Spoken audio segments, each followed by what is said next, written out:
Ahoj, vítej na kanále Fallen Airsoft a dneska se podíváme na airsoftovou repliku Novridge SSP-1.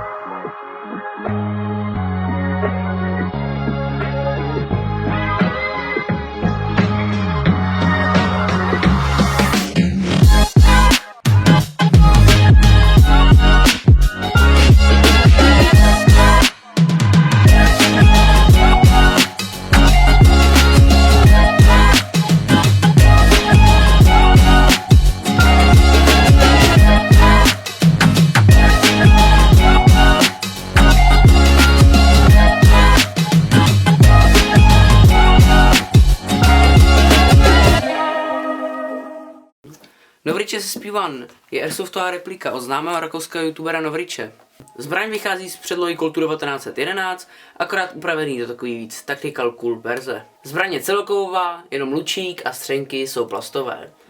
Tomu, že je celokovová, odpovídá i její váha 1130 gramů, což už je přes 1 kg a není to žádná hračka z Kauflandu. Když se podíváme na zásobník, tak do zásobníku se nám vejde 31 kuliček a plyn nám v něm vydrží tak na 2 zásobníky v létě. Zásobník si též můžete koupit na green gas nebo jakýkoliv jiný gas, anebo Novridge prodává zásobníky, do kterého se dávají CO2 bombičky. Když se vrátíme ke zbrani, tak na zbraní máme rizlištu, na kterou si můžeme namontovat jakékoliv příslušenství, nebo zde máme závit na tlumič, levotočka, klasický, takže můžeme mít i tlumič. Co najdeme na zbraní dál? Z levé strany najdeme záchyt závěrů a rozborkový čep zároveň, za ním je manuální pojistka, kterou můžeme odlišťovat či zajišťovat s obou dvou stran. Na ručce se potom nachází dlaňová pojistka, kterou když nemáte zmáčklou, tak nemůžete zmáčknout ani spoušť. Potom na levé straně najdeme ještě výpust zásobníků, ale tu si můžeme přeházovat dle libosti. Zbraň má docela slušný výkon. Při green gasu je to žádná celá 8 joulů, co uvádí sám Novridge na svém webu, ale my víme, že když si do toho dáte 0,20, tak z toho můžete vytáhnout ještě 1,3 joulu a u COčkových zásobníků je to podle Novridge 1 celý joule při 0,25. Rozborka tady u té zbraně je úplně jednoduchá. Vezmeme si závěr, najdeme si v něm druhý výřez, najdeme si takový zoubek zevnitř závěru, zatlačíme na rozborkový čep, vydáme rozborkový čep, dáme ho někam, kde ho nestratíme, pozor na to, a potom můžeme sejmout celý závěr dopředu.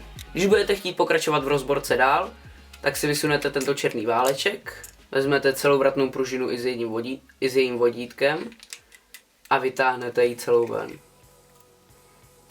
Následně netradičním způsobem vysuneme hlaveň dopředu a rozborka zbraně Novridge SSP-1 je tímto dokončena. Můžete zbraň promazat, kdybyste chtěli video na to, jak mazat zbraň, určitě napište do komentářů. Opětovná sborka, to je úplně opačně, zasuneme hlaveň, vezmeme vratnou pružinu, vrátíme vratnou pružinu, vezmeme tělo zbraně, nasuneme na tělo zbraně, vezmeme rozborkový čep, zatlačíme ho zpátky tam, kde má být, prostrčíme obloučkem a zkontrolujeme, jestli závěr drží nahoře. Závěr drží nahoře, všechno funguje, zbraň jsme úspěšně složili. Co se týče střelby, zbraň střílí přesně a krásně, není co bych jí vytknul a jestli chcete přesnou zbraň, tak tohle je zbraň přesně pro vás.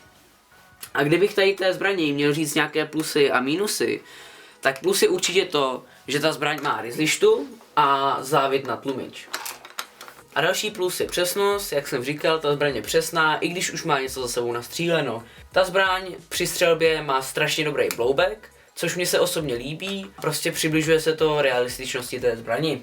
Líbí se mi taktéž, že zásobník je na 31 kulišek, to už se dneska jen tak nevidí. Ale všechno není perfektní, i tahle zbraň má na nějaký své mínusy.